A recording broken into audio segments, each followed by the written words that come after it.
go to the booth, to the polling station on the 7th, next week, and vote peacefully and leave.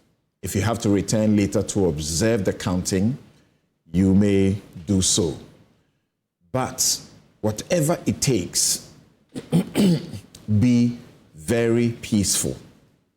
Because you know what? Your life may not matter at all. Yes, your life may not matter to the state.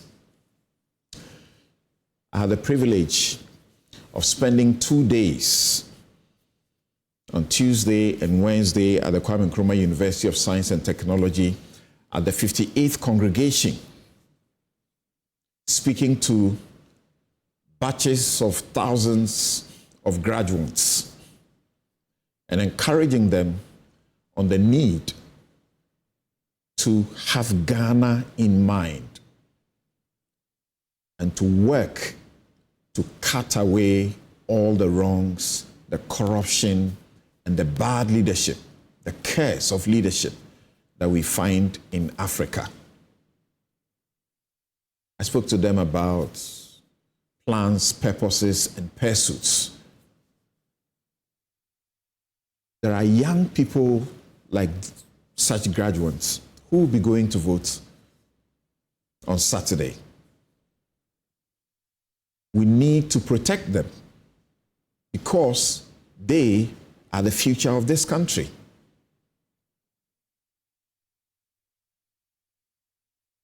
The police and various parties have given assurances about making sure that there is law and order. And I questioned that last week because we have moved on after 8 people were killed in 2020. And we have not accounted for the 8 people. In Wenchi, a number of them took up a suit, a civil suit, and they asked the court, a number of those who were injured, not those who were killed, they asked the court to give them compensation, to order the state to compensate them for what happened. If you thought some of the comments I made last week were harsh and unfounded, I'm going to read page 18 of that judgment to you by Justice Frederick Naura. On page 18, this is what the judge had to say.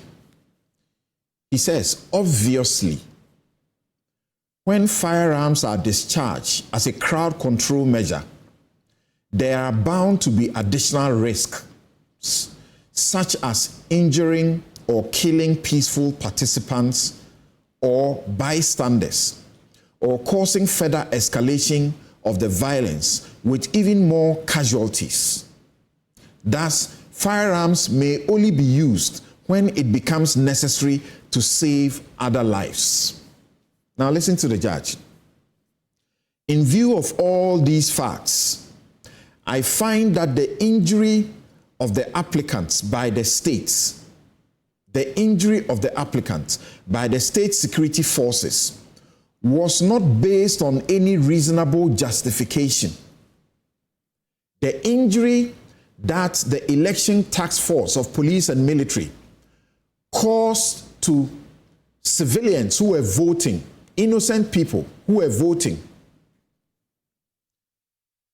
and leading to the death of 8 people in 4 different constituencies across the country.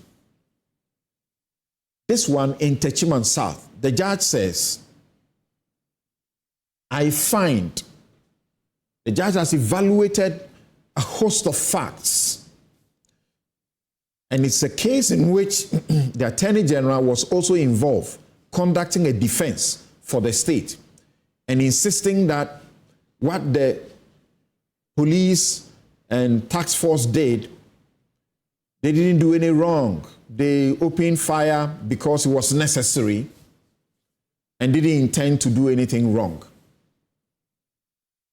The judge says, I find that the injury of the applicants, that's these 6 people who went to that court, by the state security forces was not based on any reasonable justification for the defense of any person from violence, or for the defense of property, or for the purposes of suppressing a riot, insurrection, or mutiny, or in order to prevent the commission of a crime by the applicants. They were injured as a result of the indiscriminate firing of weapons into the crowd by the state security forces. This is a judge making this pronouncement. So what happened, to my mind, was state-sponsored killing. And I repeat that. When I said so last week, I didn't say it lightly. Was state-sponsored killing of 8 individuals, Ghanaians. And it's 4 years on. We are going to elections next week, and we have not accounted for the life of one, not a single one. When I hear certain professors say this is a sham of a democracy, that's what comes to my mind.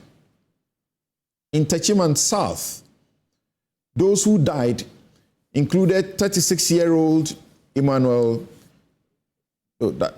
that's Odododio, I'll give you that.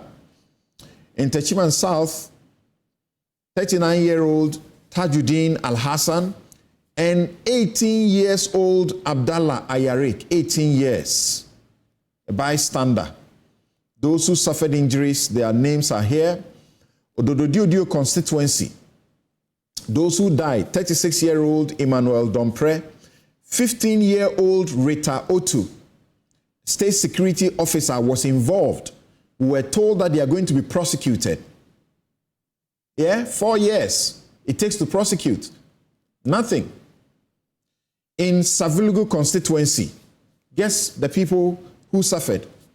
They included 14-years-old Samira Zakaria and 15-year-old Fusaini Musa. In the Ablekuma South constituency, 30-year-old Ibrahim Abbas, he was shot and killed. Okay? A level 300 student, journalist at the Ghana Institute of Journalism by name Pius Kwame Esiedu. I spoke to you about him 3 weeks ago. He's done multiple surgeries. He's struggling for his life. This is what the state has done to its citizens, and we are going back to the elections, and it looks like nothing has happened. Let me conclude.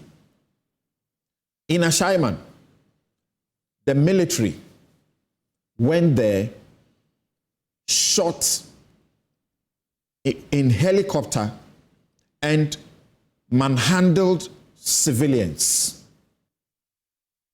Parliament's committee found that 247 of the victims must be compensated for that incident on March 7, 2023. It was what I have said before. It was state-sponsored terrorism. Have they been compensated? Absolutely nothing has happened since. Let's not forget these things. They are not good for our democratic experiment. And those who do the wrongs must suffer for them. IGP, the military command, all of you who are giving the assurances, ask yourselves, account, not even a report about those lives that were lost. Samson Ladia Nyenini, and this is my take. I want a serious state.